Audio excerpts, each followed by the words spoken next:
Shalom alaihim, Bapak Ibu dan saudara-saudara sekalian yang dikasihi Tuhan Yesus Kristus. Bersyukur kepada Tuhan pada kesempatan yang bahagia ini. Tuhan masih menganugerahkan kepada kita kesempatan untuk kita bersama-sama merenungkan, mendengar sebagian dari kebenaran firman Tuhan sebagai acara rutin kita di pertengahan minggu. Marilah kita akan awali lebih dahulu melalui doa bersama. Kita tunduk kepala. Terima kasih Tuhan Yesus untuk anugerah-Mu yang besar bagi kami semuanya. Khususnya bagi jemaat GBPS Philadelphia Wagi. Kami bersyukur Tuhan selalu memberikan kekuatan, perlindungan, pimpinan, dan pemeliharaan yang baik. Terima kasih untuk semua yang Tuhan telah kerjakan dalam setiap kehidupan kami. Kami akan mendengar sebagian dari kebenaran firman-Mu. Itulah sebabnya layakkan kami, ampuni kami, dan Roh Kudus Tuhan mengurapi pendengaran kami, mengurapi pikiran kami, mengurapi hati kami, supaya kebenaran firman-Mu dapat kami terima dengan baik dan kami pahami dengan sejelas-jelasnya. Terima kasih. Di dalam nama Tuhan Yesus Kristus kami berdoa dan mengucap syukur. Haleluya. Amin. Puji Tuhan, saudara-saudara semua yang dikasihi oleh Tuhan Yesus Kristus. Selamat berjumpa kembali di dalam acara renungan pertengahan minggu kita. Pada kesempatan ini saya akan membawakan renungan pendek dari hal yang tidak asing lagi bagi kita semuanya, yaitu judul dari renungan ini adalah Kamu adalah garam dan terang dunia.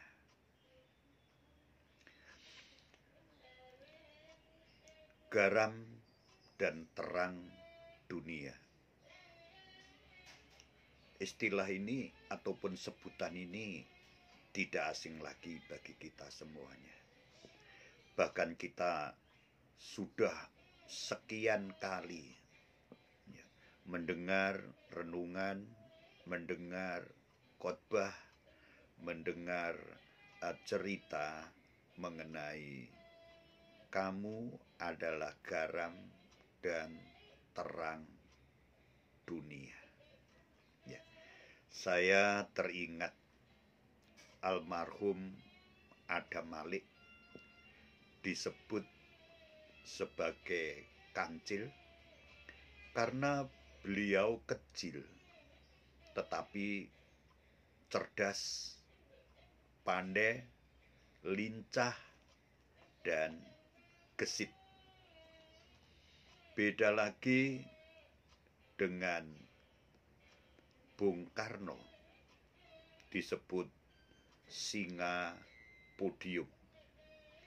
Ketika Bung Karno berpidato, suaranya menggelegar, suaranya meraung, mengguntur, ya, dan begitu sangat berkarisma.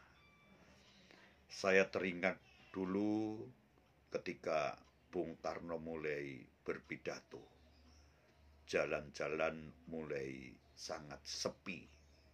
Orang-orang begitu tertarik untuk mendengar pidato Bapak Presiden Republik Indonesia pertama. Ya.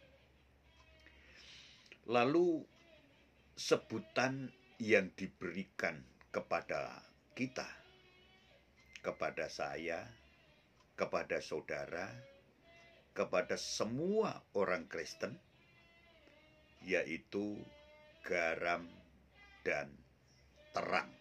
Ya, garam dan terang. Ya, lebih dahulu akan saya bacakan sebagai teks renungan kita di dalam Injil Matius pasal yang kelima.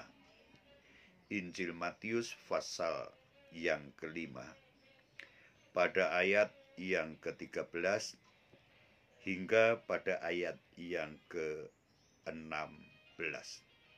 Demikian firman Tuhan. Kamu adalah garam dunia. Jika garam itu menjadi tawar, dengan apakah ia diasinkan?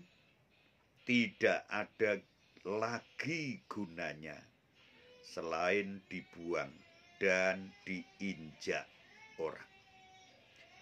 Kamu adalah terang dunia. Kota yang terletak di atas gunung tidak mungkin tersembunyi. Lagi pula orang tidak menyalakan pelita lalu meletakkannya di bawah gantang, melainkan di atas kaki dian, sehingga menerangi semua orang di dalam rumah itu. Demikianlah hendaknya terangmu bercahaya di depan orang, supaya mereka melihat perbuatan-perbuatanmu yang baik dan memuliakan Bapamu yang di sorga. Amin. Jelas dari pembacaan firman Tuhan tadi kita telah mengetahui bahwa kita pengikut Kristus disebut sebagai garam dan terang. Ini sudah kita dengar sekali lagi berkali-kali, puluhan, bahkan mungkin ratusan kali. Tetapi saudara-saudara, sesuatu yang sudah kita dengar berulang kali, sesuatu yang sering kita terima, belum tentu kita bisa memahami atau mengetahui sepenuhnya. Lalu apa tujuan yang hendak ditonjolkan oleh Tuhan? Bahwa orang-orang Kristen itu adalah sebagai garam dan terang dunia. Bapak, Ibu, dan saudara-saudara sekalian yang dikasihi Tuhan, setiap orang membutuhkan terang. Setiap orang membutuhkan garam. Jadi artinya, ketika kita orang-orang Kristen diberi julukan sebagai garam dan terang, itu adalah maksud Tuhan supaya kita itu benar-benar memberikan manfaat, memberikan faedah. Jadi kegunaannya yang Tuhan inginkan, agar kehidupan kita orang-orang Kristen ini menjadi bermanfaat bagi orang lain. Kehidupan orang Kristen ini bisa berguna bagi orang lain, seperti garam dan seperti terang yang benar-benar dibutuhkan oleh setiap orang. Kekristenan ini adalah Tuhan menginginkan di dalam sepanjang hidupnya menjadi berkat bagi orang lain. Sebab kalau tidak demikian, maka hidup kekristenan kita itu tidak berguna apa-apa. Apabila kehidupan kekristenan kita tidak menjadi berkat bagi orang lain, percayalah, ini tidak saja menjadikan kesaksian yang baik dalam kehidupan kita. Ini tidak saja Bapa di surga tidak dipermuliakan, tetapi hidup Kristen yang tidak menjadi berkat bagi orang lain adalah kehidupan yang menjadi batu sandungan bagi orang lain dan mempermalukan nama Tuhan. Itu tentu kita semua tidak menginginkannya. Kita semua pengikut-pengikut Kristus yang sejati, kerinduan kita setiap saat, setiap hari, supaya Tuhan dipermuliakan oleh orang-orang lain, oleh orang banyak, melalui kehidupan kita. Kehidupan kita secara pribadi, kehidupan kita di dalam berkeluarga, kehidupan kita sebagai anggota jemaat Tuhan, khususnya jemaat GPPS Philadelphia Wakih. Ya. Kalau tidak demikian, sekali lagi saya katakan, hidup Kristen yang tidak menjadi berkat bagi orang lain, itu memang tidak berguna apa-apa. Jelas digambarkan disebut oleh Tuhan Yesus. Ya, dalam ayat yang ke-13 tadi, jika garam itu menjadi tawar, dengan apakah ia diasinkan? Tidak ada lagi gunanya, melainkan dibuang dan diinjak orang. Ayat ini menjadikan satu warning yang sangat dalam untuk kita semuanya, para pengikut Kristus. Ya. Apabila kehidupan kekristenan kita diibaratkan seperti garam tidak lagi memberikan rasa asin untuk memberikan rasa nyaman, rasa menyedapkan bagi orang lain. Garam yang sudah kehilangan manfaatnya, fungsinya, sesungguhnya tidak pantas lagi disebut sebagai garam. Karena tidak ada kegunaannya lagi. Bahkan apabila garam itu sudah kehilangan rasa asin, tidak ada lagi sedikit pun nilai dalam hidupnya. Karena garam itu hanya bisa disebut garam yang sejati kalau dia masih memberikan rasa asin. Kekristenan akan disebut kekristenan yang benar apabila hidupnya itu bermanfaat bagi orang lain, berguna bagi orang lain, menjadi berkat bagi orang lain. Ya. Kalau tidak berguna, maka jelas Tuhan Yesus mengatakan dibuang, kemudian diinjak-injak. Ayat ini berbicara kegagalan untuk menjadi berkat bagi orang lain. Kehidupan yang tidak berfungsi secara benar sebagai orang Kristen, maka ia sama sekali tidak ada gunanya. Sesuatu yang tidak memberikan manfaat apa-apa, sesuatu yang tidak berguna bagi siapapun, tidak akan menghargainya. sesuatu yang tidak ada gunanya. Siapa yang mau untuk merawat, memelihara, memperhatikan karena tidak berguna? Ya. Jadi ini merupakan satu peringatan bagi kita semua, bagi saya, bagi saudara, bagi semua orang-orang Kristen. Kita disebut sebagai garam dan terang adalah supaya hidup kita menjadi berkat di dunia ini. Ya. Selama hidup kita ini bisa bersinar, selama hidup kita ini bisa memberikan manfaat kepada orang-orang lain. Ya. Satu saat ada satu tempat yang dia katakan, wah, Pak, di sini ini banyak sekali. Di tempat kami ini orang-orang menjadi orang-orang Kristen. Banyak orang Kristen jumlahnya di sini. Bahkan di antara mereka itu orang-orang yang punya pengaruh. Orang-orang yang punya jabatan yang strategis. Orang-orang yang terpandang.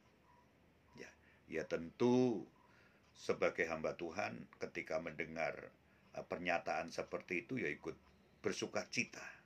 Ya, ikut senang.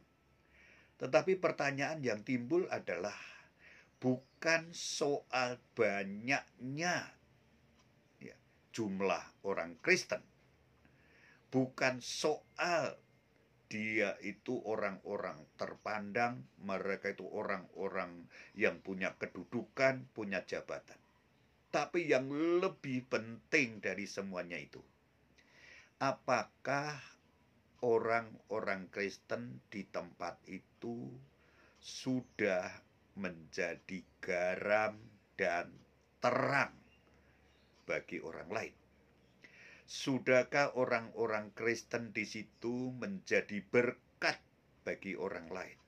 Sudahkah orang-orang Kristen di situ itu menunjukkan suatu pola hidup yang benar, tingkah laku yang baik, menunjukkan cara hidup kekristenan yang kuat, menampilkan pola hidup Tuhan Yesus dalam dirinya secara baik.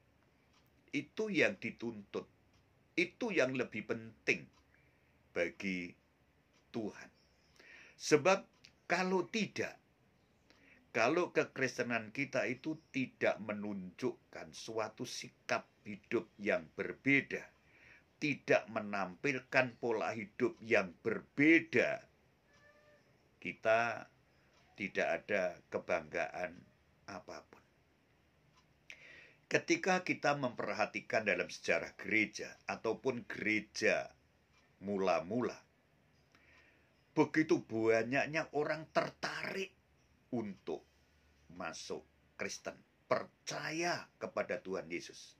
Bahkan disebutkan dalam Kisah Rasul setiap hari ya, ada orang-orang yang diselamatkan, orang-orang yang datang kepada Yesus. Kenapa? Orang-orang pada waktu itu begitu sangat tertarik untuk masuk Kristen karena di dalam kehidupan Kristen menawarkan hal-hal yang mereka tidak miliki. Ya. Ketika kehidupan kasih semakin merosot, kasih semakin tawar, hidup orang Kristen pada waktu itu justru menunjukkan kasih yang begitu sangat kuat. Ya. Kasih yang begitu sangat nyata satu dengan yang lain. Ketika di luar hidup kekristenan pada waktu itu menunjukkan begitu banyaknya perpecahan. Ya. Di dalam kehidupan Kristen, di sana menunjukkan persatuan yang sangat kuat, persaudaraan yang sangat akrab. Ya.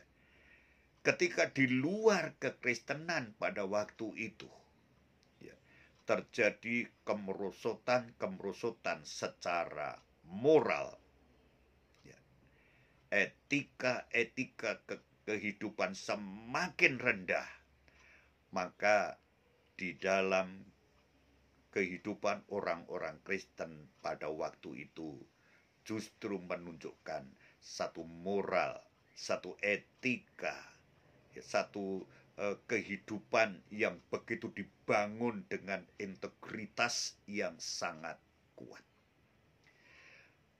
Hal-hal itulah yang menyebabkan begitu banyak orang-orang Kristen masuk mendapatkan saudara-saudara yang lebih banyak. Dan selalu orang-orang di luar kekristenan tertarik masuk untuk menjadi pengikut Kristus. Dan di situ nama Tuhan lebih dan terus dipermuliakan. Ya. Jadi di sini adalah hal yang penting bukan kekristenan kita. Hal yang penting bukan kita mengakui sebagai pengikut Kristus. Tetapi hal yang penting adalah kita, umat ketebusan Tuhan ini, hendaknya menjadi garam dan menjadi terang bagi orang lain. Artinya hidup yang selalu menjadi berkat. Sekali lagi, yang paling penting adalah garam itu kegunaannya. Ya. Secara rohani, ya, pelajaran dari garam. Garam ini adalah berbicara dari hal kemurnian. Ya, kemurnian. Ya. Tadi sudah saya katakan, sulit sekali di zaman sekarang ini kita mendapatkan orang-orang yang benar-benar murni di dalam kehidupannya. Murni dalam arti bersih. Ya. Dia menjadi orang yang tulus, ya, jujur, bertanggung jawab, dan tidak memiliki maksud tertentu yang tidak baik. Dan disinilah kekristenan harus benar-benar terus-menerus untuk kita memohon kepada Tuhan, untuk kita berusaha agar kita itu menjadi anak-anak Tuhan yang murni, orang-orang Kristen yang murni. Ibadah kita tulus, doa kita tulus, pikiran kita tulus, hati kita tulus. Garam itu disebut murni karena perpaduan antara matahari dengan laut. Ya tentu pada waktu itu belum terjadi polusi yang sangat kuat. Sehingga di situ prosesnya terjadi garam itu karena begitu sangat bersih antara matahari dan bulan. Matahari dan laut. Ya, itu yang pertama. Menjadi garam berarti menjadikan hidup ini murni. Tidak ada maksud-maksud tertentu, ya, yang tersembunyi, yang tidak baik. Kemudian yang kedua, berbicara mengenai garam, tadi sudah saya singgung adalah yang paling penting adalah manfaatnya, fungsinya. Salah satu fungsi daripada garam itu adalah untuk mencegah kebusukan. Ya. Mencegah kebusukan. Dan ini hal yang penting. Kekristenan ini harus benar-benar menjadi satu contoh menjadi teladan. Ya. Sehingga orang lain ketika melihat pola hidup orang Kristen, ya, mereka mendapatkan pelajaran yang penting dari sikap hidup kita sehari-hari. Ya. Kejujuran, ya, tanggung jawab, ketaatan kita, ya, dan ucapan-ucapan kita yang baik. Sehingga ketika orang akan melakukan suatu dosa, suatu kesalahan, mereka karena melihat cara hidup orang Kristen sedemikian indah, maka mereka bisa sadar dan insaf. Tidak terjumus dalam dosa, tidak terjerumus di dalam kebusukan. Ini artinya mencegah kebusukan. Ya. Daging, ikan untuk diawetkan itu jelas harus digarami. Kalau tidak, akan juga segera membusuk. Ya, itu adalah terjadi sebelum adanya kulkas, alat pendingin tentunya. Ya. Kemudian yang terakhir, fungsi dari garam itu adalah memberikan rasa yang sedap, rasa yang aman, menebarkan kasih, menebarkan suatu kedamaian, menebarkan persaudaraan, menebarkan pengampunan, menebarkan sukacita di mana-mana. Ya. Jangan sampai kehidupan Kristen sendiri malah menjadi penyebab. Nah, ini hal yang tidak boleh terjadi. Penyebab yang tidak baik, penyebab permusuhan, penyebab perpecahan, penyebab kebencian, penyebab kesombongan, penyebab daripada keserakahan.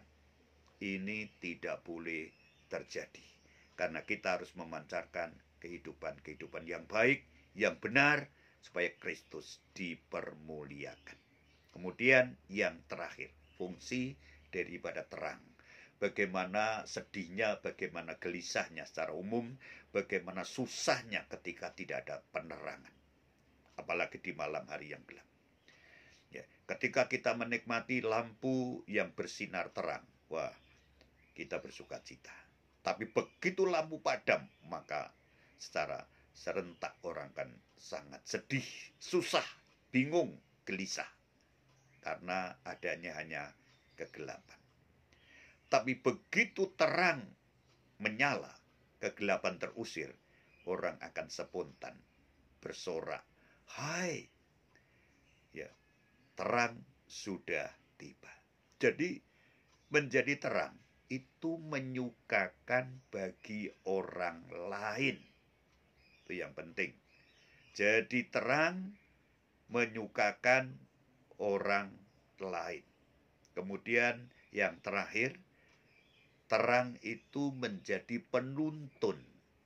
Orang akan terhindar pada jalan yang rusak, pada jurang, pada jalan-jalan yang tidak enak, bisa mengetahui karena terang itu sebagai penuntun.